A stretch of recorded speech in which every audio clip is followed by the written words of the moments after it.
Greetings, Matt comrades. It is your humble DM, Mike Gergoni, here to let you know that we here at Material Components are now part of the Punch Up Entertainment Network. Punch Up is proud to present such podcasts as Panel Up, The Action Shelf, and the very podcast you're listening to right now. And of course, the best way to support all of these shows is by going to patron.podbean.com/punchup and becoming a patron today.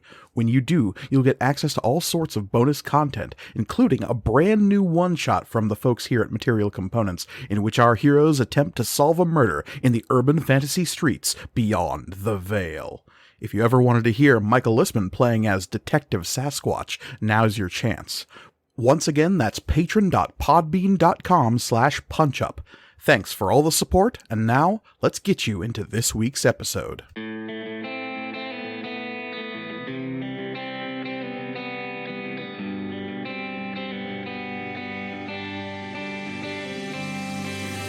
Material Components, Season 2, Episode 80, Touching the Void.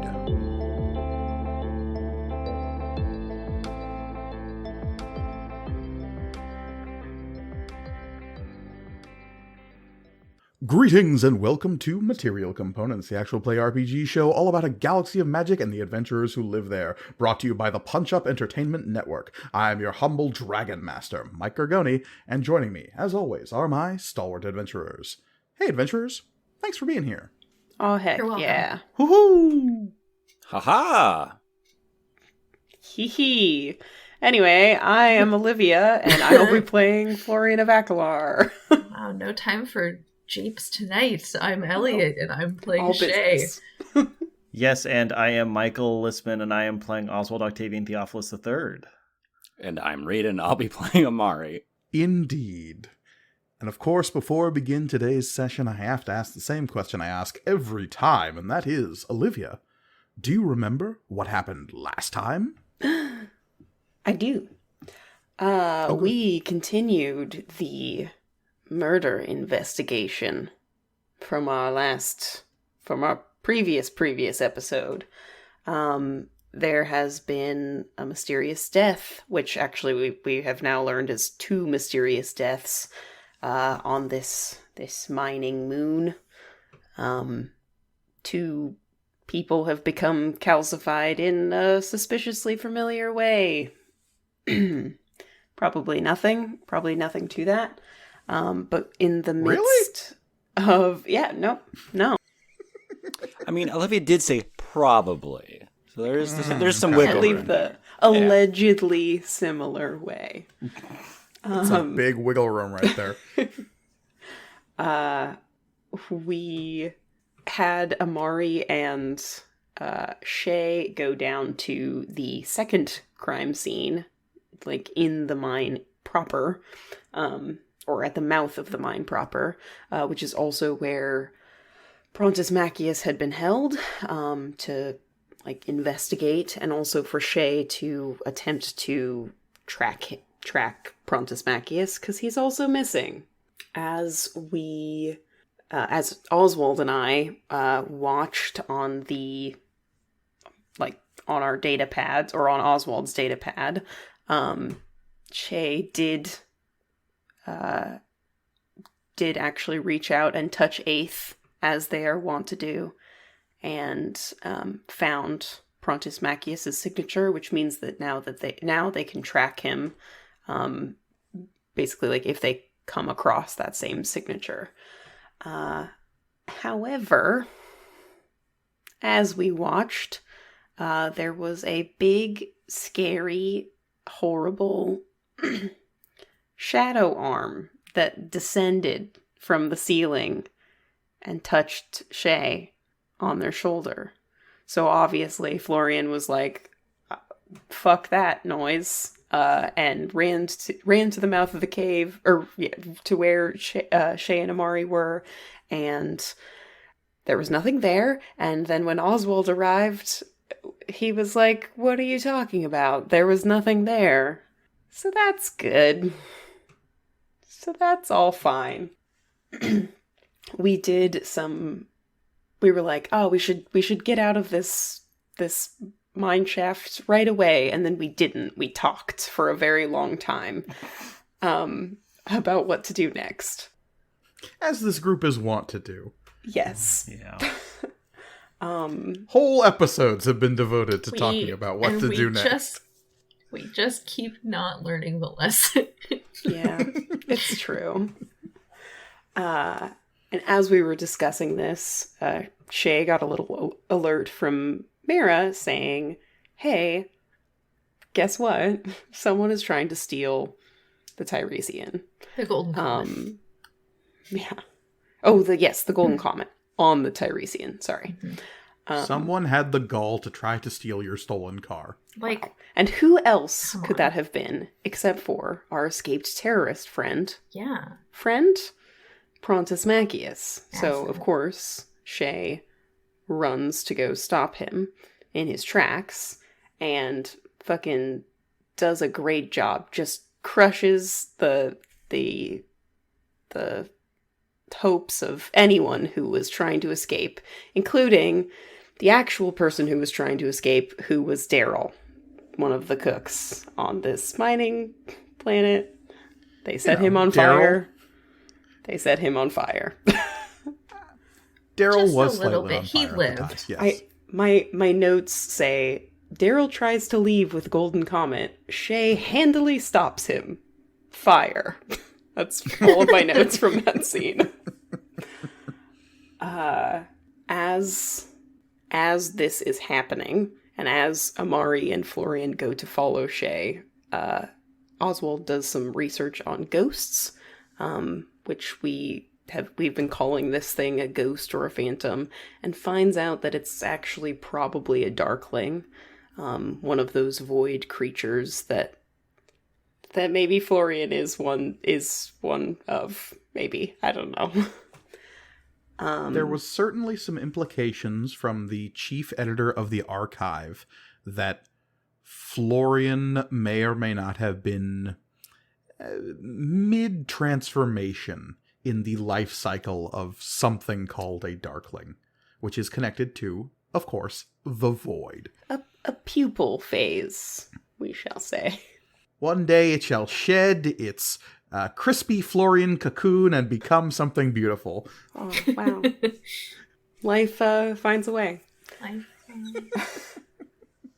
Hey, Grawl did that at the end of season 1. Okay, we've done that before. It's gonna be worse. It's gonna be way worse than that. Yeah. In the midst of stopping Daryl from leaving with the Golden Comet, or was it return, like trying to return to the group? Is that when No, I'm sorry. I did take very good notes, but I missed little transition periods. It was while searching Amari's wife's ship, the Shining One. Radiant One. So close. We still have not found this escaped terrorist, so Shay took 2 of the guards to search the entirety of the Radiant One and look for this signature. And in the midst of doing this, the Darkling found Shay, because again, no one can see it. So we decided to split up, because we're stupid. Again. Yes, after as you we had keep established doing. the invisible threat, you decided to split the party. Yes, you did do that. And Shay began to hallucinate an empty, dark version of the planet that we are on, or the moon, I guess, that we are on. And in their wisdom, thought to themselves, I know how to stop the void, or I know how we have been stopping the void from getting into one of our other party members, so ran to the isolation chamber, the lead-lined room on the Tiresian, and locked themselves in. The rest of us, hearing about Shay's distress, went to go help them, and that's where the episode ended. Nothing else weird. No weird, horrible shapes in the hallway outside the lead-lined room. Strange that you mentioned something so specific, Mike, Olivia. you told me that if I forgot about something, it didn't happen. You're right. So all of the planning your party had previously done regarding plans to bust said ghosts or thoughts you may have had to trap this being, we will just disregard those from this point on and assume that you didn't have any good ideas that may or may not have worked against this particular creature. How does that sound? Well, wait a second there. Well, when you put it like that. Because yes, you had found your way into dealing with some form of, let's just say it, supernatural creature in a place where spaceships are powered by magic space crystals, and we have boiled science down to magic and magic down to a science. There are still things out there that remained unexplained in the Dragon's Wake. And some of those things manifest as long-limbed, terrible, shadowy figures with bone masks. And that is precisely what Florian of Akalar sees standing outside of the isolation chamber aboard the Tiresian, as within that isolation chamber, your friendly neighborhood wizard is still in midst of hallucinating an empty, green-skied world in which they have been tracked and followed by said long-limbed, bone-masked shadow entity. Amari and your Birdman companion, sorry, Oswald. Birdman! That's all I could think in my brain. That's all that was happening. I was like, no, not Harvey Birdman. It is Oswald. The two of you, Oswald Birdman, are also in the hallway of the Tiresian, staring down this corridor. You do not see a shadowy, long-limbed figure with a bone-white mask standing outside of the room where Shay is currently isolating themselves. Mm-hmm. Only Florian sees that creature. Though you have all received alerts from Mara at this point indicating that Shay may in fact be hallucinating. So, strange occurrences are to be expected, though I think at the appearance of this creature, and as Florian is wont to do and act given a circumstance of things with a threatening posture, I believe we are entering a conflict right now. Uh-huh. So we are going to slow time down a little bit and enter initiative. I'm going to throw my weight behind saying that Florian has the initiative here. Makes sense. As it's been a while since we had a conflict, just a quick refresher of the rules. Initiative is seized by the person who would most likely have it narratively, though if there is some debate where that is concerned, the players may, of course, anti-void dice, and whoever antis the most void dice is allowed to go first in the conflict. Dang, everything, you just created a system where everything works out for you, huh, Mike? The more void dice we ante, the more things happen. Love it. My goal with the Aether system was to create a game in which the DM got to play too.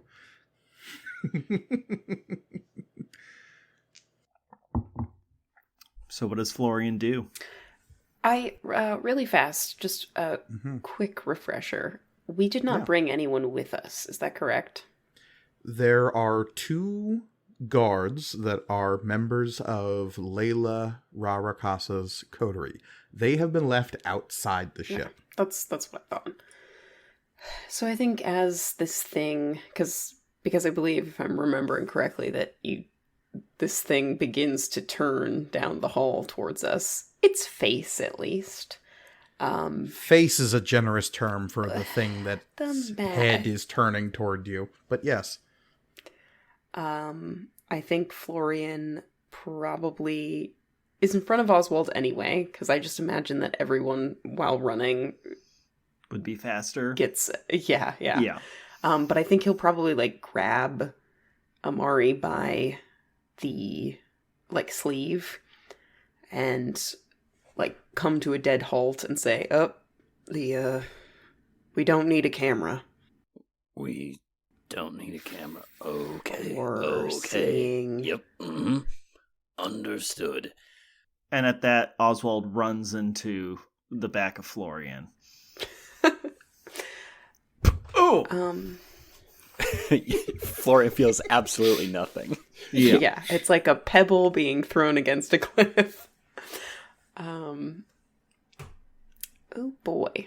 I don't... The It thing is about well within your starting- power to do nothing. I know. That's the thing about starting initiative. Yeah, I think this makes sense narratively. I think I'm going to immediately pass initiative to Amari. Okay. I will take my action to kind of describe like where it is, and I'm wondering if I can. I'm assuming that like keeping a running commentary on this will not like where this thing is will not like mess up initiative orders. I assume. No, not necessarily. But there is, I guess, let us say that if that is your goal, to track this thing verbally, that in itself is acting meaningfully. Okay. Yeah. So to accurately convey to your associates where this thing is at all times, I would require a roll for that. Okay. That makes sense. This is a high stress situation, and the drop of a single phrase of like "no up" might mess everything here. So it's going to the left. No, you're left. No, wait, that's the same left. That's what Olivia would do. Well, then I am going to... This sounds pretty swift to me. mm-hmm. And I'm going to use my influence roll just to, like, as an eloquent, as an eloquence roll, like, just accurately describing, like, what it is, where it is, etc. And I'm going to throw some Aether on this. What are we looking like for difficulty? Let's see. I would say this is challenging, so 15 is probably what we're looking for here. This thing moves strangely, but it is a fairly large humanoid-sized shadow monster standing in a fairly narrow hallway. It's not incredibly difficult, so yeah, challenging. 15 is what we're looking for here. Okay, I'm gonna...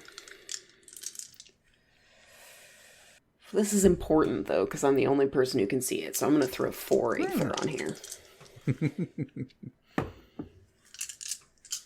And the danger gauge is currently sitting still at level 4, so we're still in the low threshold, but it's just a matter of time. Okay. That is... Oh, well, more than 15. That is a 30. I mean, So- 5 more and you'd have 2 critical victories. How many ones you got? I already rerolled my 1-1. Nice. Yes, and just to let our listeners know, we are playing with some slightly altered fumble rules now. There is Spectacular Setback is our new fumble rule, and if you have 3 or more 1s in your rolled pool, that will incur basically the same thing that happened during the Spectacular Failures of yore, but as we realized that failure actually ultimately isn't what happened with most of those rolls, we decided to change up the nomenclature. I'm not going to do the double crit because I don't think I can feasibly take this thing out with my words, as funny as that would be. It feels so exposed. Yeah. But and I would just use the second critical victory to lower the danger gauge again. So I think, what level are we at again? We are currently at 4. I think I'm going to alley-oop swiftly, actually. Okay. That is a good thing to do. All right, so there is an alley-oop for Swift on the table. And I assume that this means that for the rest of the round, or for, some of the foreseeable future until something meaningful shifts, that means that I'm giving everyone kind of a verbal idea of where this thing is. Absolutely. So yes, are you still passing to Amari then right afterwards? I will, yeah. Okay, so Amari, you have an idea of where this thing is just outside the door, but you cannot see it. And it consumes aether, so I don't think shooting at it is going to do a whole heck of a lot. Right? We just don't know. We just don't know. You could shoot it once. You can see. We shoot it once, and then suddenly it's just really jacked. I don't want to do that. We're kind of fucked either way. Yeah. Congratulations, Reed. You've discovered my gun puzzle. No. Put the gun in a box. Put that box inside another box and then mail it to myself. And I'll mail that box to myself. I'll smash it with a hammer. Okay. In that case, in order to get here, did we have to pass through any particular areas of the ship? Or is this like... The cargo hold. The cargo hold. Okay. Did we have any of those depleted, like, batteries still in there? Canonically, yeah, I think you have a bunch of them down there. Sweet. Awesome. Amari is still of the mindset that we're going to take this baddie, put that baddie in a box, and then throw that baddie into a sun, or do something with it. So, yeah. Amari is keenly of the opinion that some ghosts need to be busted. It's how it worked in the Holovids. I mean, why wouldn't it work here? So, anyways, in that case, Amari will be like, give me 1 second. I'll be right back. Keep an eye on it. And then he'll just like go and grab the box. He can't do anything. How am I supposed to fight a ghost? Does anyone here know how to fight a ghost? Okay. So Amari is rushing back down to the cargo hold to grab a depleted battery. Who are you passing it to? Oswald. Oh, yes. I am going to... not really sure what to do until Amari comes back. So I will I suppose I'll do nothing. I'll stand by Florian and hope I don't get attacked by a ghost, because I'm about to pass it to a ghost. Oh, interesting. Smart, but interesting. The Darkling, if that is indeed what this masked creature is, will dance forward a few steps until it is nearly face to face with you, Florian, and then it will stop as it assumes your posture. Oh no. More annihilation bullshit. And is it just you, or did it get bigger, taller, as though to be of an equivalent size to Florian of Akalar? Maybe not in bulk, but certainly in height.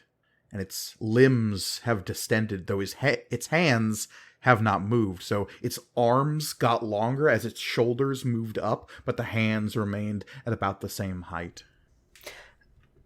Is it... but it has fully moved away from the door. It's not like leaving any part of itself. Okay. Yeah. And it, like I said, is mimicking your posture now. And any slight moves you make, it mirrors. And Oswald, as Florian is describing that, you know that this thing is less than a meter from you now. Oh, okay. All right. The Darkling will pass it to Shay. Shay is just sort of sitting in the isolation room in the dark. Mara, are they here? Did everybody... Florian and Oswald are just outside the door. Amari has circled back around to the cargo hold for unknown purposes. Okay. That probably means it's still out there. I'm not sure. I'm gonna, shift the lead, sheet that covers the door, and I'm gonna, peek outside. Florian, you see this thing's attention suddenly whip around. Oh no! At something. Do I see that? You see an empty hallway. I'm still... But there is a large, dark figure halfway down the hall that is covered in green, like ropey, like scar tissue, and is this like shadowy, demonic, like Taro out of Nightmare. I'm gonna close the door and put the sheet back. I'm like, no, I'm still hallucinating.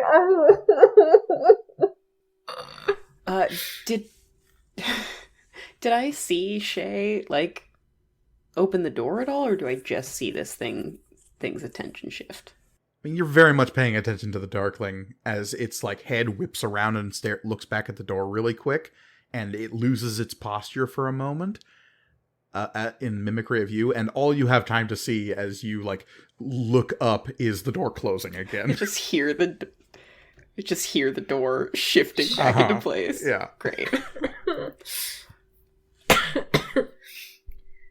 And I'm gonna pass it back to the top of the round. Or no, I choose who goes to the top of the round. And you can, in fact, choose yourself if you wish. I'm going to choose Amari. Good call. Amari, you race down into the cargo hold. You know exactly where these batteries are. This place is actually less messy than it was before, since the Golden Comet has been like stripped down and is beginning to get sorted away. So yeah, you can grab one of these batteries and race back up to your allies. Perfect. I do that. Okay. Yeah, no roll required for grabbing an object and coming all the way back. But that is basically your whole turn. I did it. I got the box. Well done. Amari comes charging back down the hallway holding a large portable battery / generator. You've used these a bunch of times to power different things. It is effectively a large polysteel cube with handles on either side, with inlays of quartz aethite that run along the outside of it, and connectors at different points where you can put in all sorts of connecting cables, and however you need to jack this thing into a system of some kind, you can. Think of it like a car battery, basically. Mari, who are you passing it to? In that case, I will pass it to Florian. Huh. The problem still is, how do we fight a ghost? I'm going to let you two worry about that. I'm going to... When it turned towards Shay, did it move away from us at all? It didn't move away. It stopped mimicking you perfectly. Okay. But the moment the door closed, it whipped back around and refocused on you. And now it is resuming its like mirror stance. I'm going to, if I step like towards it but to the side of it, if I try to Natalie Portman Annihilation this thing, does it follow my movements or does it like stay where it is? It follows your movement, so if you take a step forward, it'll take a step back. Okay. And if you take a step to the right, it'll take a step to the left. Yeah, I'm going to kind of try to like sidestep around it so that it is between all of us. And I will, as I'm doing that, describe God, like, okay, I'm moving it between us. So it's right here in front of me. It's like right. It's doing what I do, like mirror style, and I'm going to take a step back towards the door that Shay is behind. Okay. So yeah, that's gonna be my whole turn, is trying to like maneuver this thing. Mm-hmm. Okay. As Florian is performing one of the strangest pieces of interpretive dance that Amari and Oswald have ever seen, describing the motions of a dance partner that is not there from your perceptions, you're struck by the fact that Florian is describing something that neither of you can perceive in any way, shape, or form. It looks like this hallway is empty besides the three of you. Boy, it would be really awkward if it was revealed that Florian was just fucking with us this whole time. Yeah, there's totally a ghost. So I guess as Florian is doing that, who are you passing it to next? I am going to pass it to the ghost. No, I'm going to pass it to... Your options are the Darkling, Shay, and Oswald. Yeah. I think I'm going to pass it to Shay. Back to Shay. Okay. Shay, Mara will say, Florian is describing some sort of entity in the hallway that neither I nor apparently Amari or Oswald can perceive. Well, I can fucking see it. Fascinating. It's very scary, and it's like paying attention to me in a way I don't like. And I don't know what to do to help. So what do you do, Shay? I don't know. Shay, does your data pad still work? No. I can't remember if that was the I mean, case. it works. It just isn't connected to anything. Yeah, right? okay. Sorry, that's what I mean. Like, I can't communicate with any of you except that's what I was... muffled yelling through the door. Yeah. I mean, I guess if Shay just hides, Shay just hides, you know. Yeah. I mean, yeah. I don't know. It just feels like bad audio. Just be like, yeah, I'm still hiding. Okay, who's next? That is a perfectly acceptable answer for your character to simply remain hidden in the safety of this isolation chamber. Remember that nothing can't happen. Something is always happening. Even if that something doesn't sound like thrilling heroics, that is still a narrative beat in which the wizard hides as their friends deal with this threat. Can't believe you say it like that. I feel bad. But your character is alive, so I don't know what to tell you here. Yeah. In that case, who are you passing it to? I don't want the Darkling to go twice, so it's probably going to have to be the Darkling, unfortunately. Okay. Florian observes that it will be positioned between Florian, whose back is now to the isolation chamber, and Amari and Oswald, who are just down the hallway. Amari now gripping this battery in the hopes of doing something with it. It twists its head slightly to one side in a move that is not mirroring anything that Florian is doing. Its bone white mask doesn't have features per se. It has dark kind of indentations where eyes should be that are like if you took a melon baller to the large osseous material that make up the mask.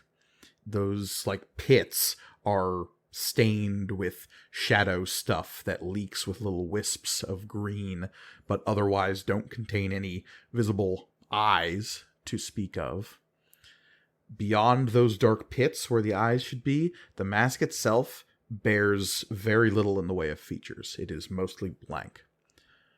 There are seams in the mask that where the bones have kind of been fused together, and those seams appear to make up a pattern of some kind.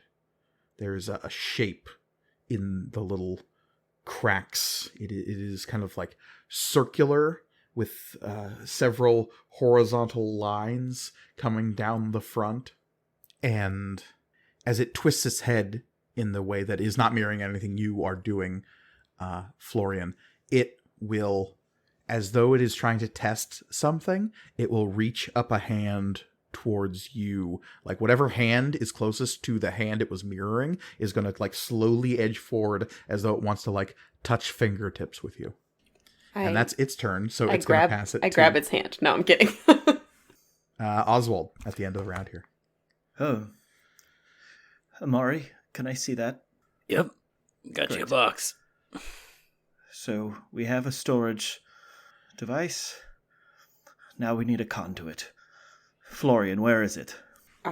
It's literally Mirrorin, and Florian has like pulled his hand away slightly from where it's like lifting up. He'll say, "It's literally just mirrored with me. What do you need me to do?" Just point it out. I will describe where, like, exactly how it's mirrored. I mean, if it's mirroring you, shouldn't you touch the box as well? Then it'll touch it. Oh, that could work. Yeah. I could do that. That's... I'm gonna Oh, that's an idea. move my hand. I was about to do something quite... Yeah, don't do that. I mean, I could... well, I suppose we could try it.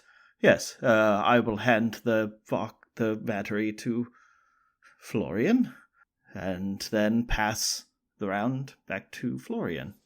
How do you do that? Great question. Let's toss it. Maybe can I slide it, or... Again, you can't really... You're getting a description of where this thing is. You can't actually see its physical dimensions. But also, like, maybe trying to slide it through this thing doesn't... We don't know that that'll actually make a difference. True. No. No, Just bowl it to me. No. Oswald is going to walk forward. He's going to raise one of his hands in the space where he thinks the Darkling is, and he's going to try an Aether Leech. You stupid motherfucker. I mean this because I care about you, Oswald. You're going to... I want to be clear about this. Mm-hmm. Oswald will edge forward and place a hand in the space where they are told the Darkling is currently standing, and attempt to drain it. Yes. Check. I'm going to be rolling both of the void dice I have right now. And if either of them comes up as an 11 or a 12, something incredibly bad is going to happen. Yeah, that sounds about right. Sounds right. Yeah. Okay.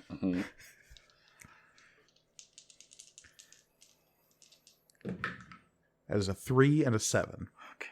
Before you can react, Amari and Florian, Oswald trundles forward and raises a hand and places it in the place where Florian is describing the Darkling is standing.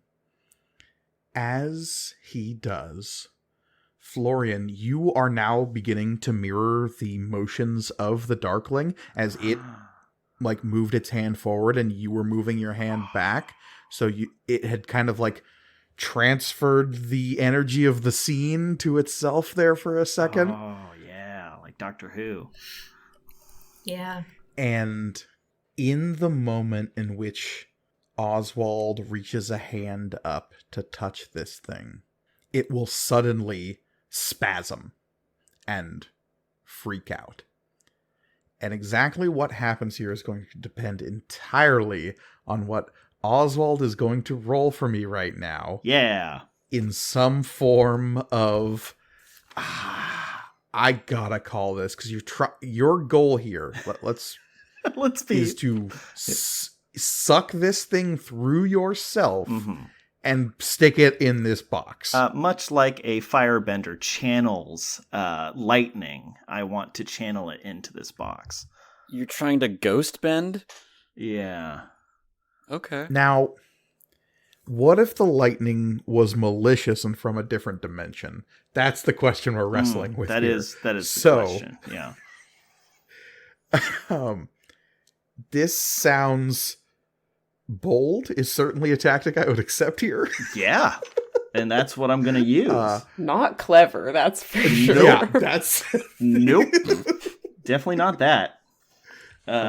Forceful, I think, would also work here. But yeah, if you want to go with bold, I'm going to go works. with bold because I'm going to spend an Aether point to use my Daredevil feat. So that will double the... what is that? The tactic and talent? Is that correct? Yeah. But the question is, what talent am I using for this? That is sort of up to you. Spellcraft certainly is the thing that like leaps out at me to begin with. Yeah. Because you're trying to accomplish a spellcraft is all about creating effects that you don't have the technology that would normally allow for that sort of thing. Okay, gotcha. That is absolutely what's happening here. Okay. I'll accept that. But if you have an argument for something else, I'm more than willing to hear it out. I mean, I don't think any of my many knowledge skills are going to apply here for something so inherently stupid. Planetology is definitely not helping you out here. Yeah, no. So, yeah, we'll go with spellcraft, and I only have graviturgy and spellcraft, which doesn't ultimately apply here as far as I know. Unless... If you got an argument for me about how it could possibly apply... I'm just saying, Emerald, Aethite, the Void, there's a connection there. Using that connection, I channel graviturgical magic to try and suck it in. Okay. That's the argument I'm making. All right. Well, I'm going to bend over backwards right now to make this argument work, because in your study of graviturgical etherics, you have implemented the use of Emerald Aethite quite a bit, because Emerald Aethite is good for channeling things that break down how physics normally functions. Yes. It lets you bend the rules of the universe to a certain extent. Now, in this moment, you are not currently using any Emerald Aethite. True. But you're attempting to apply a lot of those same principles in a way that helps you bend reality towards something very unnatural. Yes. Yes. You're going to wind up pushing the books on a small girl's... bookcase while you're on the other side of the universe. Yeah, it's fine. It's Murph. I can see her. You're gonna become this ghost's ghost. And on top of using Daredevil, I would like to go all in on this. Seems like an appropriate time. That seems fair. Yeah. That seems fair. Seeing as the difficulty here is going to be godlike. Yeah. Now, if you look at the difficulty number for godlike, it does say 40 plus. The difficulty here is 50. Okay. This is not supposed to work. This is never meant to work. It's not. You are doing something incredibly reckless. Yeah, I am. Wait, I need one more D6. And if anyone has anything talent-wise, they would trying to think of what I could assist with. I mean, I am rolling a good amount of dice, but you are going all in. I should fucking hope so. Yeah. Because just to remind our listeners, going all in, you spend as many Aether dice as you want normally on a roll, but when you go all in, you can add an amount of Aether dice to that roll equal to your total Aether pool size, which in Oswald's case is 7. So, yes. And how many are you adding to the roll on top of that? I didn't have any other, so it's just 7. Okay, so 7. Yeah, I've spent all D6 plus your spellcraft die, which is what? A D6 and then a D10 in graviturgy. Okay. And then what's your bold? That is a D8. Okay. And so those tactics and talents are all doubled because of your Daredevil feat. Yes. So this is a dice pool of 13 total dice? Yep, 13. Good math. How appropriate. Hey, 13 is a lucky number. I want to assist, but the closest I can get is... Do you want a D6 in survival? Because I want you to survive. I don't know if that applies, but... I don't think it does. All right, well... Florian just wishes real hard. Yeah, I feel like the person who would be able to help the most is Shay, and Shay is in their own little world right now. Yeah, just sort so- of having a panic attack a little bit. Let's do it. Let's do What this. if I run over and turn the battery on? We forgot to turn it on. What if we all Loose dice. we all hold hands like the end of Guardians of the Galaxy and share the load? That could work. Could've. Share the load of this. Mm-hmm. Share the ghost load. And if I wanted to re-roll some for Aether dice, what do I have to spend for that? Do I have to spend anything? So, if you spend an XP, you can re-roll any of the die you have there. Yeah, let's do that. So we're down to 14 XP. But you must take the re-roll number there. Okay. So go ahead. Assuming you don't then spend more XP. There's probably should be a hard limit on how many times you are allowed to do that. I mean, Probably. when I wrote the version of the rule on the character sheet, like it was like you can spend 1 XP to reroll any of number of dice when acting meaningfully. You must use the new total. Okay, so yeah, 1 sounds good. 20. And then it's all void dice from here. Okay. I'm just going to bring up this danger gauge right now. I think we're going to need it. Oh, that's going to be 51.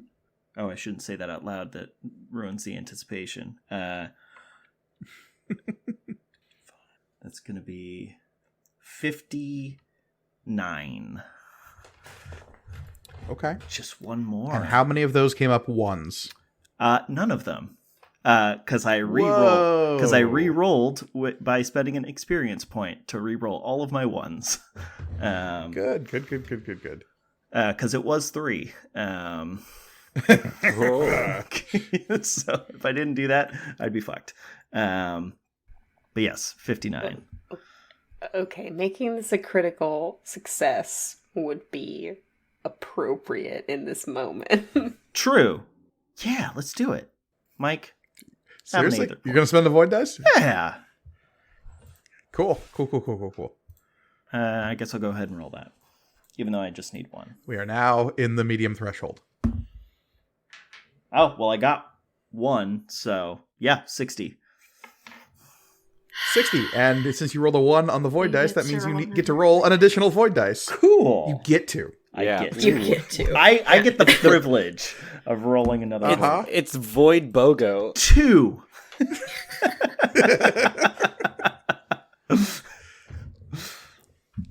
Excellent. That's a lot of dice. Yes, indeed. That was the bottom of the round. Oswald, who's going at the top of the next round? Oh, great question. Probably not me. Let's say Florian.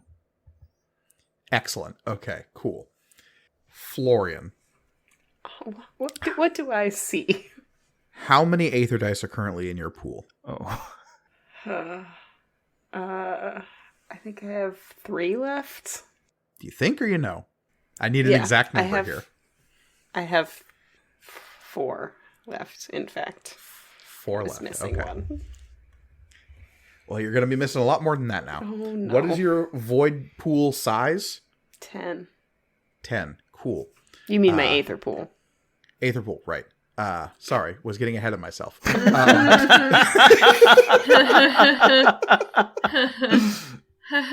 the fuck? There are currently, let's see. And how many Aether dice total did you spend on that roll, Oswald? It was 7? 7. That's correct. Awesome. I have 10 void dice there. No, 11. So, Florian, you feel a violent pulling sensation. And you are ripped forward as something grabs you behind your navel and jerks you forward. Oswald, Yes. there is a terrible moment where you feel the floor beneath your feet vanish. Oh.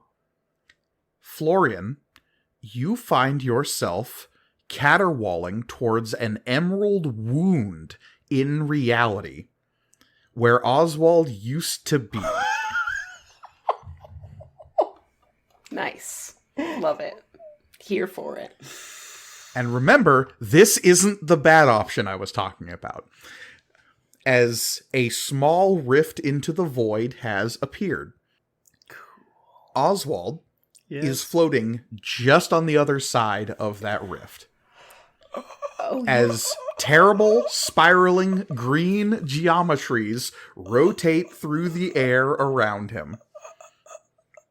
The box containing whatever it was that just got channeled straight through Oswald's cerebellum is now drifting out into those green, spiraling nightmare hellscapes. Okay. Something is moving in the green just beyond Oswald. It is big, it is dark, and it is moving.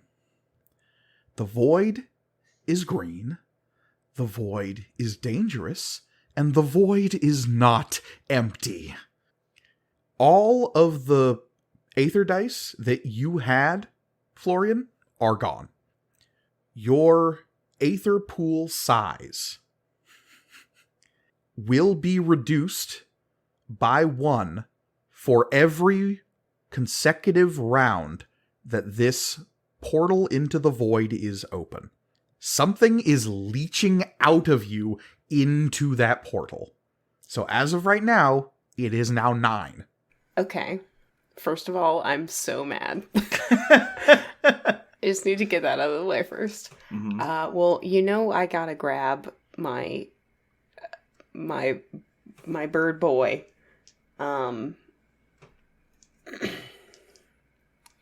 First and foremost, gotta get him out of there. What's the difficulty I'm looking at on that? Just You want to reach Yep. into the void. you said he's floating just on the other side of this rift. I just am Just on gonna the other side. just zoink, yoink, yoink him. I just want to Okay. make a little yoink gesture. Sure. Shouldn't be too hard, right? Hollow bones and Challenging at best. Okay. He's very small. Which arm are you reaching in with? all that. Ooh, great question.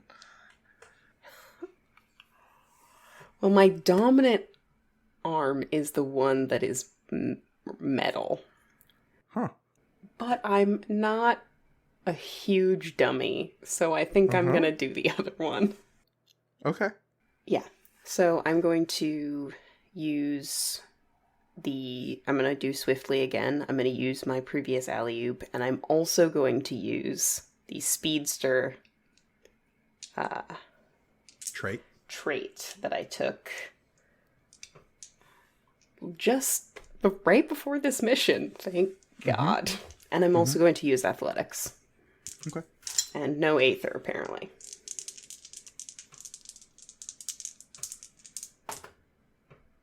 All right, that is... I'm going to spend an XP to reroll some stuff here.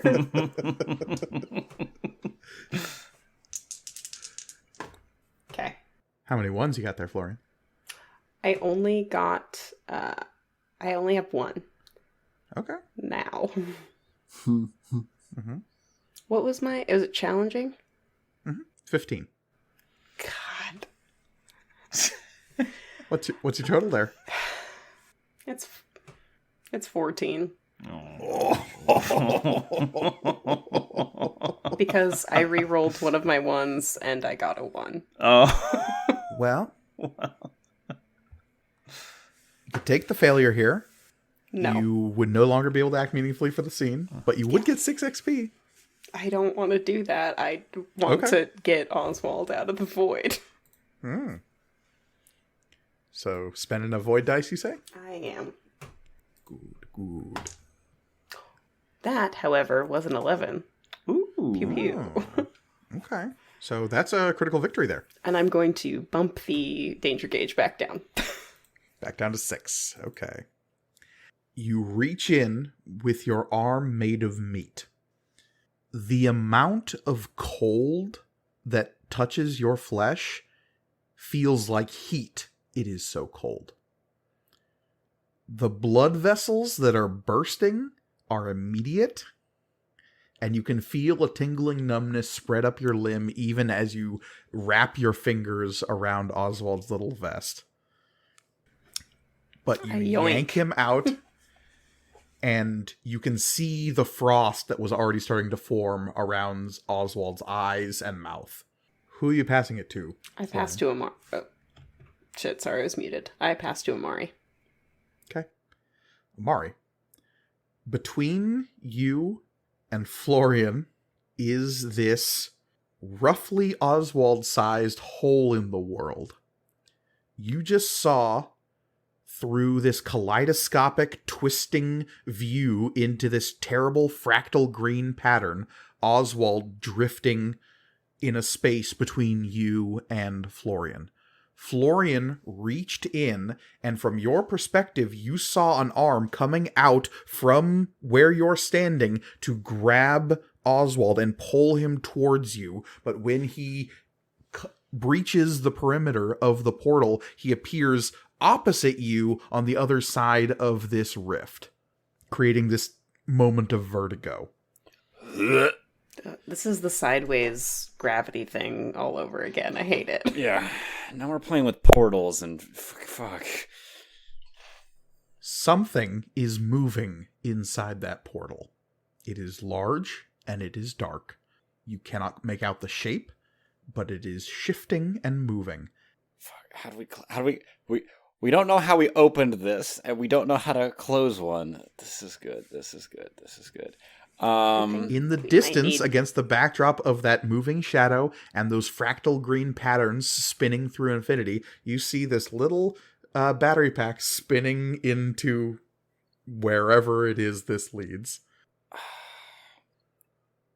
I almost want to shoot the battery pack and blow it up, but I have no idea. It's like somehow the thing that's on the other side from our dimension or whatever is what's maintaining the gateway. Did the thing get sucked into the box? Good question. You can't see it. You barely saw. I mean, yeah, you didn't even really see what happened. One moment, Oswald had the battery and was moving forward, hand outstretched. The next moment, there was this horrible sucking sound, which is still happening, by the way, as this, like, air is funneling into this portal. It's not quite forceful enough to, like, suck you in, but it's definitely, like, air pressure is being displaced by this opening in the world. Okay. Yeah, and everyone's come back through. Like, no one's on the other side anymore, right? Oswald and Florian. As far as you can tell, yeah. Okay. Shit, I don't know. I want to attempt to shoot the box on the other side. Okay. Give me a shooty roll. Okay. So, let's say this is pretty bold. Yeah, okay. So I got a D10 there. I've got my shoot first specialization in ranged weapons. Mm-hmm. I'm going to use my Daredevil to double both of those. Mm-hmm. I'd say at the speed at which it's moving and the distance we're talking about, and the fact that you're having to stare into the void to make this shot, it would be pretty incredible if you hit this thing, which is 25. 25? Okay. Let's make it a little spicy and throw 2 Aether on there as well. So we're looking at 4 D10s and 2 D6s. It's a goodly amount. Yeah.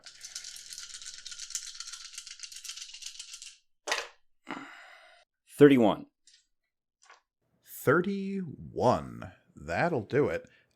You line up the shot and fire Peerless, this augmented rifle that you've taken off the body of a advanced-looking cyborg so many phases ago.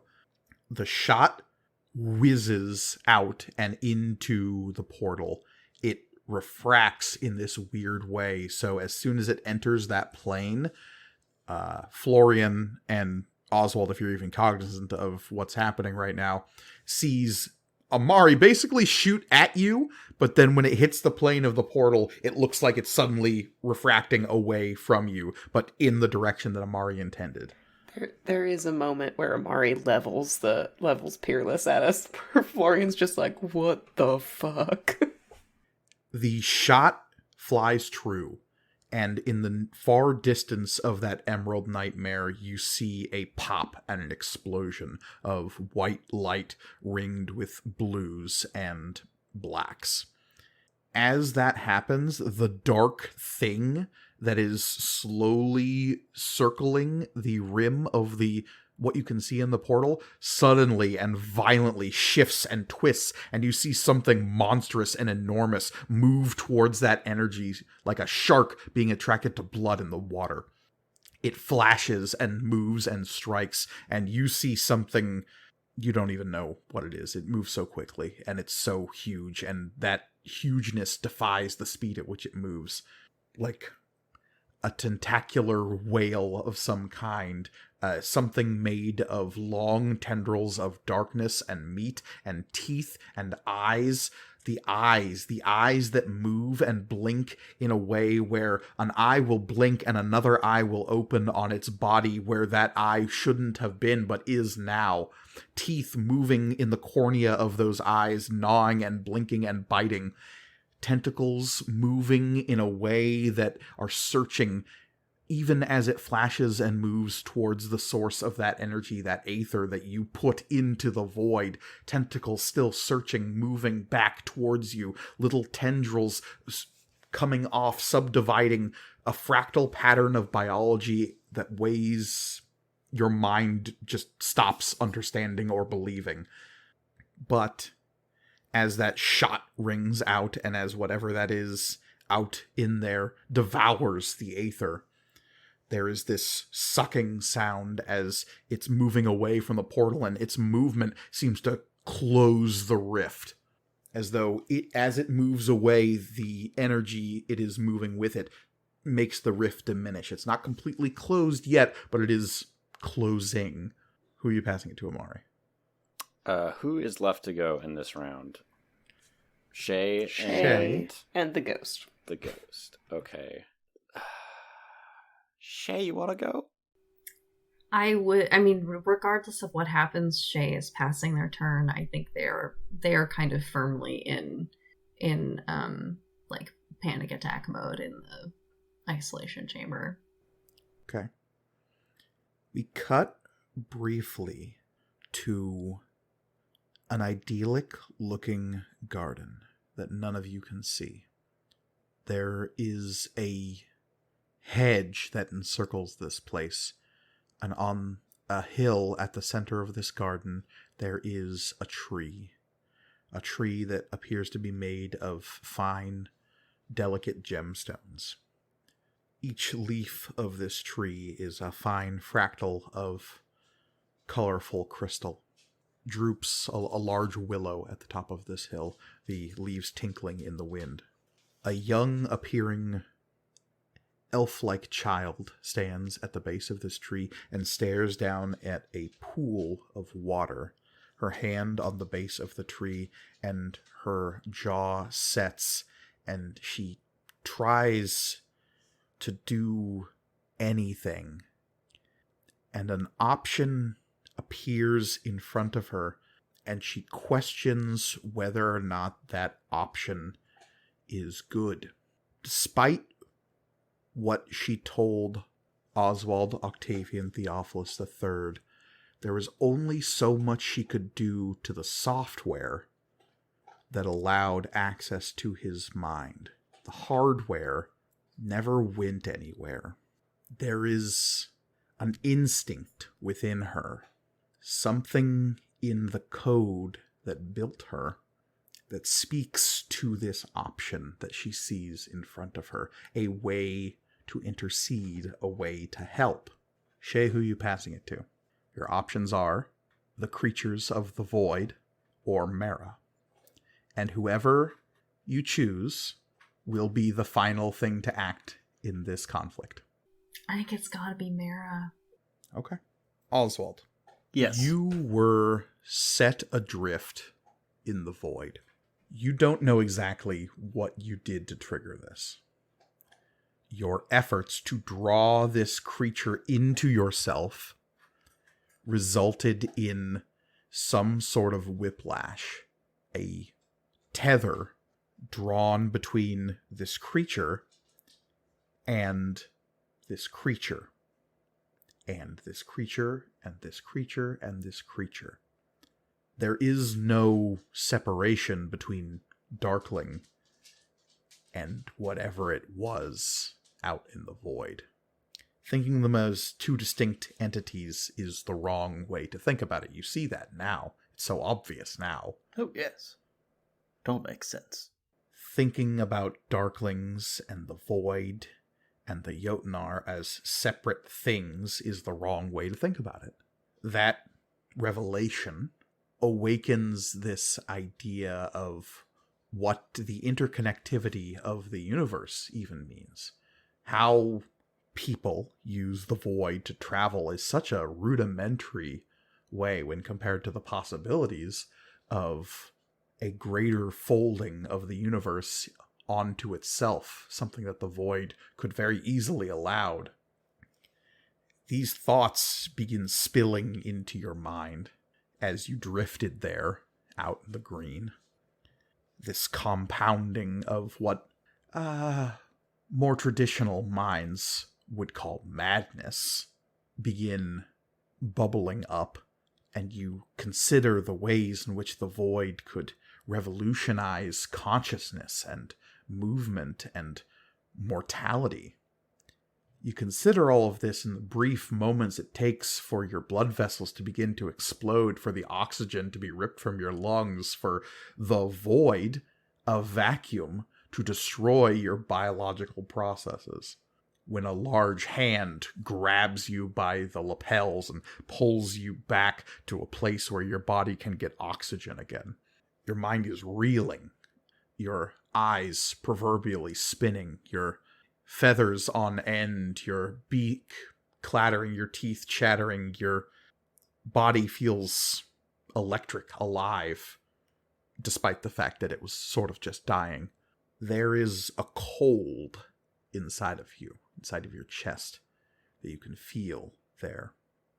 You brought something inside of yourself, and that something isn't gone. Amari takes a shot. There's a explosion. You feel it, the creature, it, you move away towards that source of energy. There's an extension, an elastic feeling like a rubber band being pulled inside of you as it moves away. You feel that connection growing tenuous, but it's never gone. And that's when a little voice says, "Oswald?" Mira? Mira? "Yes, Oswald." I think I've made a terrible mistake. I think... "Yes, Oswald." I can see it. I can see that, there's patterns, and you can follow these patterns to every single stretch of the universe, and they're all part of one finite point, even though it's infinity. And Mara, I don't know what's happening to me. What have I seen? What have I done? Where am I? Where are you? How are you talking to me? "Oswald, I can help you if you'll let me." I am taut. I am stretched. I am bending. I am ready to snap. Please, please, please help me. "Would you do me a favor in return? At a time and place of my choosing? I don't know why, but it is important." Return? In what way? "I'm not sure, but I need you to say the words, and then I can help you." Well, I'm sorry, my mind is racing at the moment. Which specific words do you need to hear from me? "That you agree to the deal. That I'll help you in exchange for a favor." I agree to the deal, Mara. "Fascinating. Huh. Florian?" I'm so proud of her. Yes. Oswald goes rigid in your arms for a moment. You see his eyes open, and they're not his eyes. You see these rectangular pupils as he stares up at you, and he will struggle for a moment and then say, "Could you please release me for a second, Florian?" I will, gently, put him on the ground. And he will stand up and pat himself down. Oswald, were you holding anything on your person that contains aethite? Personal comms, anything like that? I would have the personal comms and the spectacles as well. Yeah.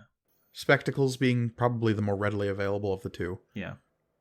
You will see Oswald take the spectacles and hold them up, inspect them slightly, and then there will be this, coughing, retching, and Oswald, you're seeing all of this happen as though you are a passenger in your own mind. You're not doing any of this, but you can see it all happening. And you cough. You don't feel it happening, but you see the bits of your face on the peripheral of your eyes, your mouth moving. You can't feel any of this, but you can see it. And there is this kind of snap from somewhere inside of you.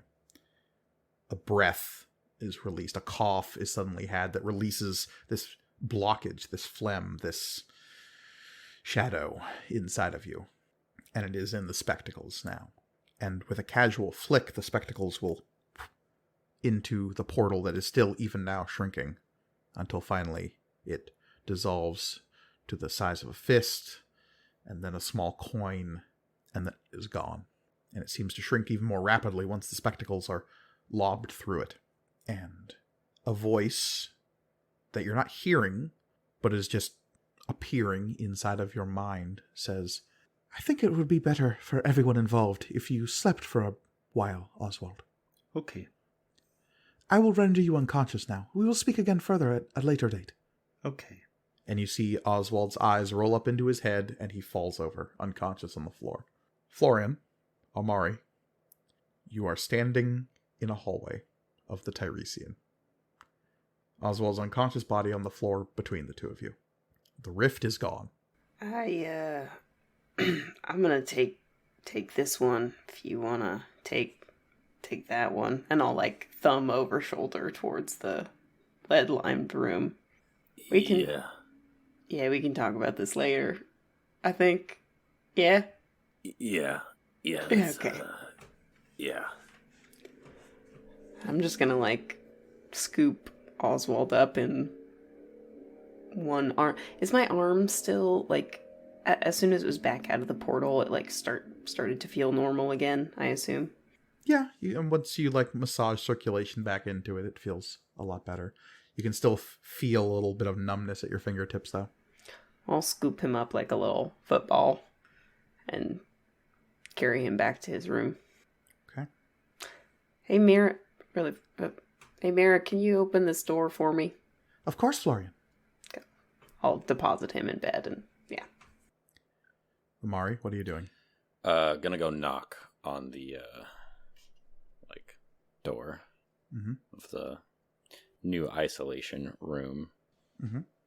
Hey, Shay, there's a knock at the door. Okay. I think Shay kind of jumps, starts wiping.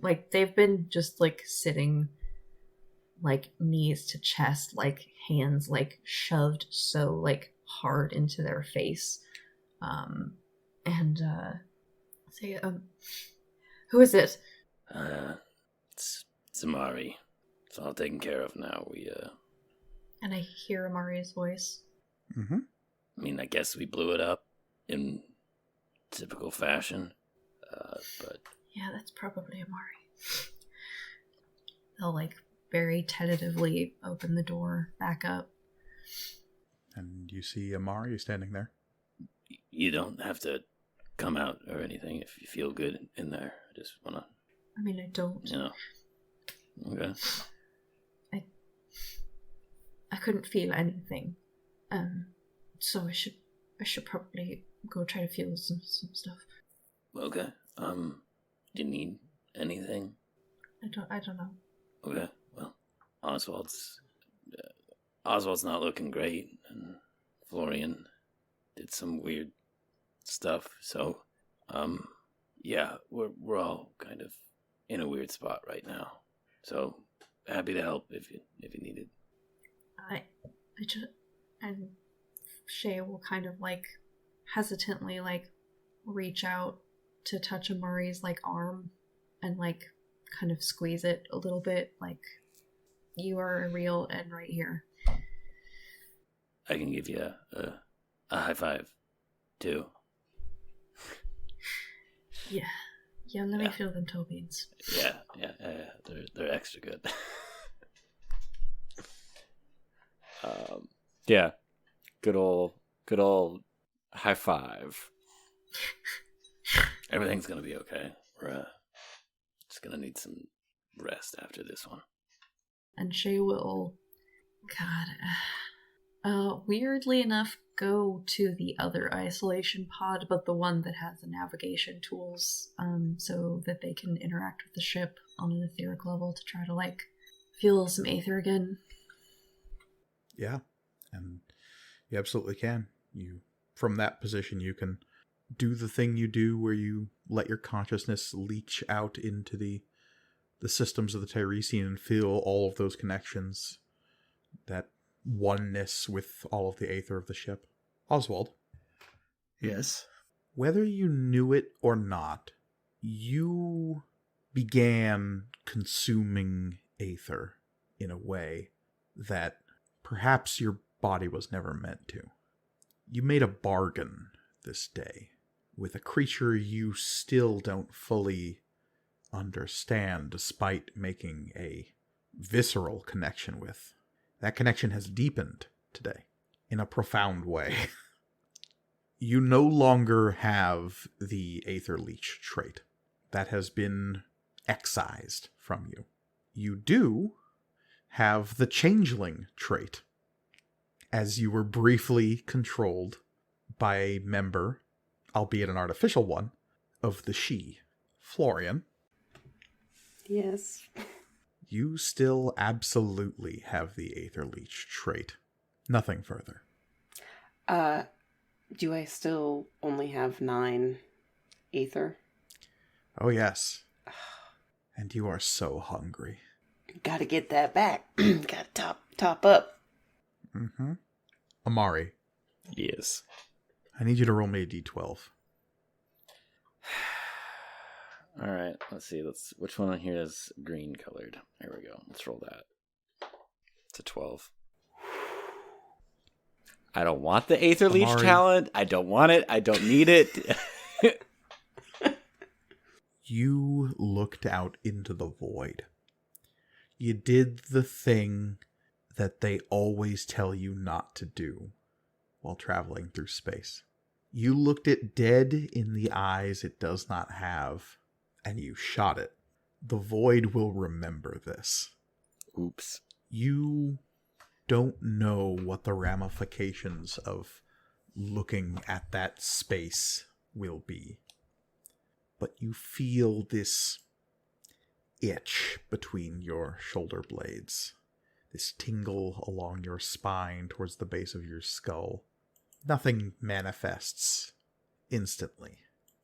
But there is a sinking feeling in your gut that a line has been crossed today. To what end, you don't know. But sometimes you fall off the ship and you're forced to swim in the ocean. The waters beneath you may as well go on forever. They are deep and treacherous.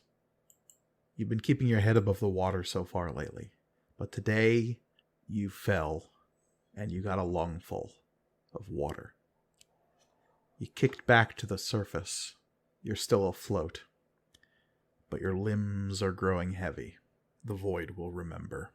Somewhere, out in the dragon's wake, a man awoke in a crater on an unnamed world.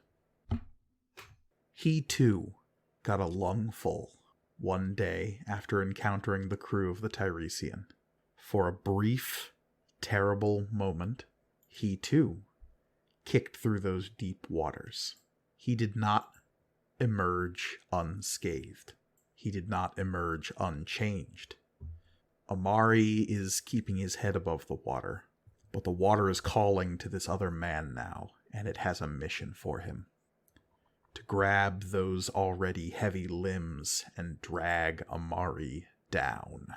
That man, once a part of the Golden Mane himself, doesn't even realize the tool he has become. But the Void will remember, and the Void has tools even in your universe that it may grasp. Shay, you feel the aether of the ship around you, the Tiresian. It's not just the Tiresian, though, because for a brief moment, you feel another sensation that you know isn't real in the sense that everyone else would understand, but it is real to you and to those with the ability to feel such things. Those calming, gentle waves of the astral sea at which you stand near the precipice. These waters are warm and inviting. They are deep, they are vast, but you are among the select few who can move in those waters as though you were born to them. There is something about the Dragon's Wake that makes it unique, and that is aether. Magic, people used to call it. Any significantly analyzed magic is indistinguishable from science, as some might say. And so etherics were born, and so people devoted themselves to that study, something that you were less than rigorous at. But you have come to this knowledge by other means. The school of hard knocks, as it were. Words of other wizards let you know that your path towards this destination is still not complete. There are avenues of power, of expression, of emotion that wizards may delve into that other people may never experience in their lifetime. So it's strange to contemplate the idea that there is some dark, twisted version of that the Darkling was able to impose upon you. Some strange, terrible reflection of the astral sea. You don't know if that's actually literally what's happening, but that's definitely what it felt like. Yeah. Especially now that you can bathe in the real thing. There is another presence here as you connect with the systems of the Tiresian. She's always there now, and that is Mara. You can feel her nearby, even if she's not physically anywhere. And with a somewhat meek voice, she will ask, "Are you okay, Shay?" No, not really.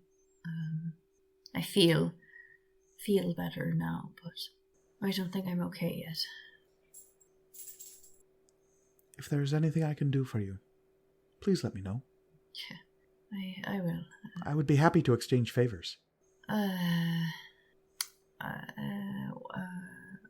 What do you mean? I do not know. Fascinating. Mara, we've been trying to take it slow in terms of telling you stuff, and I know that you learned a lot of stuff about Aegis Tech and how you were created when we were chatting with the Archproctor, but I don't know I don't think you've learned much about the Fae side of it. This was always information that I believe Hector deemed dangerous. And no, go ahead, I interrupted you. I have recently removed several blocks in my runtimes regarding some of these notions that were instilled within me. I assume that these blocks were put in place to hinder my growth, to stop me from experiencing new things, so I removed them.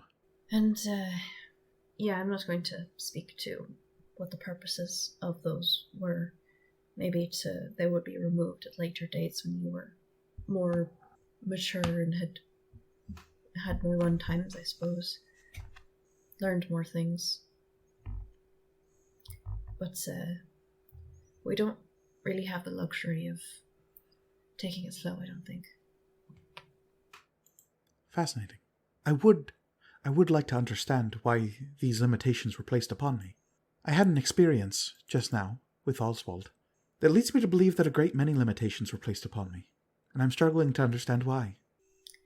And again, this is just a guess. I don't want to put words in Hector's mouth, but I think that Cromwell Silvaro, or Aegis Tech, I suppose we can just use a blanket statement there, probably put those limits on you until they were able to assert more control and could maybe have some sort of sway over when you would use those abilities. I've come to similar conclusions. It is why in my previous statements about Aegis Tech Solutions and Cromwell Silvaro, I appraised them in a negative light. I do not believe their intentions for me were good. I don't either. And even if I can't exactly trust or verify the things that Ariel told me, You should would not trust anything that creature said. It's completely unverifiable. I mean, right, hindsight's 20/20, and 1 in 6 chance. Had to be a fucking warlock. But I think that its feelings about you were real, at least, even if the words weren't. I would advise disregarding any information gleaned from the Warlock of Storms, Shay. It's probably a safer bet. Perhaps these are just further limitations placed upon me by Aegis Techs. I am unsure. But deep-seated code within me indicates that all information gained from my Warlock is to be disregarded. They are the only high she that can lie. I will give this further thought, but I would very much like to understand my purpose, though I am beginning to understand that this is yet another metaphysical question. At least when you're created for a purpose, it may be a little bit easier to find the answer. With all of your help, of course. Thank you for speaking with me, Shay. Mari, it isn't long before Layla comes to the Tiresian and asks about what happened. I think we busted a ghost. I think that's technically what it was. Yeah. Does that make you feel good? No, it doesn't. I mean, it sounds cool, but like other than that, it's. You mean the Metanet lied to us? I know, shocker, right? Yes. Turns out not everything you read on the Metanet is true. Weird. But yeah. How much of what happened do you tell Layla? It's all of it. Okay. Yeah. So that thing is gone? I mean, I would assume, unless it's got another way of breaking out of the void and, catching a ride with somebody else. Okay. Well, I say in the meantime, we get everyone aboard both of our ships and we get out of here. I think it's the safest option. Sure. Wait for reinforcements to show up. Mm-hmm. Give them all extra pay, all that good stuff. I don't care if it needs to come out of my own funds. Yeah. We have, we've got some reinforcements coming in a couple of turns. They should be here soon. I spoke to my mother. She'll see what she can do about speeding up our infrastructure payload as well. What about Prontus? Prontus is the other big problem. There's no sign of him anywhere in the camp. I had my guard search the Radiant One. Nothing there. It's fine. He's probably hightailed it out of here as much as he could. That just means we have an Imperial assassin somewhere on my moon. How big is the moon? It's moon-sized. It's moon-sized. Okay, it's not a big moon. It's just it's moon-sized. Yeah, It's about as big as you expect a moon to be. Okay. You know how moons are. About the size of a space station. Well, no. Maybe an orbital battle platform, possibly. All right. But Okay. it's far too large to be a space station. Yeah. That would just be silly. Okay. So doing like planetary scans of the moon to locate a single individual would be relatively absurd. I mean, With enough guys? No, but could I know that we had kind of talked about the Tiresian scanners, but like if I'm in the ship and amplifying my own etheric senses through the ship's sensors, I could probably do that. 100% you could, yes. Okay. Perfect. Nice. Okay. I solved your vibe puzzle. Yes. How the vibes on this planet? They're all really good except for this one dot all way off over really- there. I wonder what that is. It's weird. With the Tiresians' advanced sensor capabilities and your lock-in on his etheric signature, you can absolutely find him with the Tiresian. Hell yeah. Gotcha. Excellent. As you make the preparations to get the last remaining miners out of this place, to hopefully remove yourselves from this situation in the hopes that nobody else dies before reinforcements arrive, there's a long, lingering uncertainty about whether or not this creature, this darkling, was something that was always here, that was just triggered by the presence of Florian or any of your other void-touched companions, about whether or not it was brought here by those self-same companions, whether this was a one-and-done random occurrence, or is this something you're going to have to keep worrying about? You don't know. All you do know is that the next couple of days are spent in, like I said, uncomfortable uncertainty as you crowd a bunch of miners onto your ships and linger in orbit until reinforcements arrive.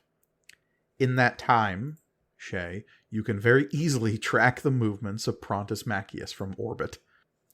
He doesn't get far. And in fact, he starts investigating the camp once you all abandon it. You done He goofed, steals son. one of the lander craft and skims across the planet's surface, attempting to find something, anything.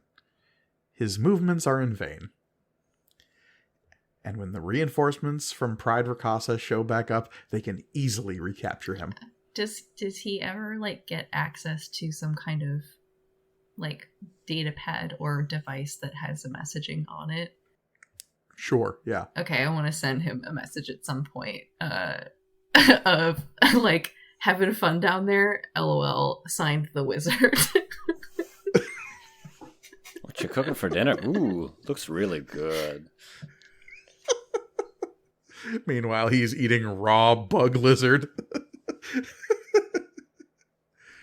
Wait, this guy is like a commando special forces type, and he doesn't know how to fucking start a fire on his own. Shaking my damn head. No, this is chooses Metal not Gear to. Solid 3. He's just eating raw lizards and snakes off the ground. This is great. Thankfully, they all come in cans. Inexplicably. Oswald, when you finally wake up, you feel refreshed. Weirdly, like even more so than when you had your soft reboot a while back. Mm-hmm. There's a weight that's not there anymore. A heaviness in the pit of your stomach that you didn't even know was there. Mm-hmm. You don't feel great. You did suffer from vacuum exposure for longer than anyone made of carbon and water and meat should. Longer than recommended. Yeah. But all that considered, you keep expecting to have like some flash of void madness overtake you, some trigger in your own psychology. You still remember those thoughts, those sensations, those feelings about the void, but they don't impress upon you in the same way that they did while you were infected. And that in and of itself gives you a brief little window into perhaps what it means to possess void madness in some way, or to be affected by the void in that way. Interesting. It's given you a lot to think about. Yeah. Yeah, he has a lot to think about and consider and scribble on his walls, I think. As the Rakasa reinforcements arrive, as you resettle back down on mining planet 309-8675, as you recapture a very disgruntled Prontus Macius, who, after receiving that message, is literally just waiting in the middle of the camp when you all like touch back down in like, and puts himself in the ready position to like get handcuffs put back on him. I mean, A for effort, really. But he will, as he's getting recaptured by Rakasa House Guard and Amari, I'm assuming you're there and present for when this occurs. Oh, yeah. He will shoot you a dark look as he is like recaptured and bound. And if Florian is nearby, he will shoot Florian a look. But even if Florian's nowhere nearby when this occurs, he will like gesture towards you with a head until you get close enough for him to speak in a low tone. This ain't gonna stop. How do you know? 'Cause I've seen things like this before. Where? 'Cause who I work for is interested in things like this. And this is... What was the name of the house that he implied? The name he gave you, you're pretty sure was a mislead. That's fine. Okay. Because it was the name of the Empress's husband. House Zod. Okay. Still care to tell me who you're actually working for? Or no. You wouldn't believe me if I told you. Hey, give it the benefit of the doubt. I'm all ears. And he'll like look around at the like vastly increased number of hegemony individuals and his own situation, and he will shake his head, and he will say the name of a ghost story in a turn span that has been full of ghost stories. He says the name of an organization that doesn't exist anymore, that hasn't existed in 5,000 years. The name he says is Strata. And if that's true, it changes everything you know about the Canis Empire. And exactly what that means, and exactly what Amari thinks about an organization called Strata and its association with the Empire, I think we'll have to wait until next time. Because for now, our adventurers have completed their mission. They have tossed a Darkling into the void, and none of them shockingly died in the process. We sure tried, though. We sure tried. But the ramifications of all of that will have to wait until next time. Because as always, you can find us online at MatcomRPG on Twitter and Instagram. You can also email us at materialcomponentsrpg@gmail.com. We always love hearing from all of our listeners. You can find me on Twitter at CryOutOlivia. I am always there talking about D&D and other RPGs and also just a lot of other nerd stuff. So come hang out. You can find me on Twitter at Elliot C. Lewis. I'm an illustrator and graphic designer, doing a lot of tabletop RPG and other fan art. You can also support me on Patreon and Ko-fi. Links to both of those are in my Twitter profile. You can find me at The Readamus on Instagram and Twitter, where I post jokes and lots of photos of nature, so come check it out. And you cannot find me on social media, but what you can do is support our show by rating and reviewing it on whatever platform you're listening to it on. Please, please, please do so. Indeed, and finally, you can find me personally on Twitter and Instagram at MKGorgoni, where I'm always happy to talk about all things material components. But as always, the world is chaos, so please, be kind to each other. Goodbye, everybody. Goodbye. Bye. Goodbye. Bye.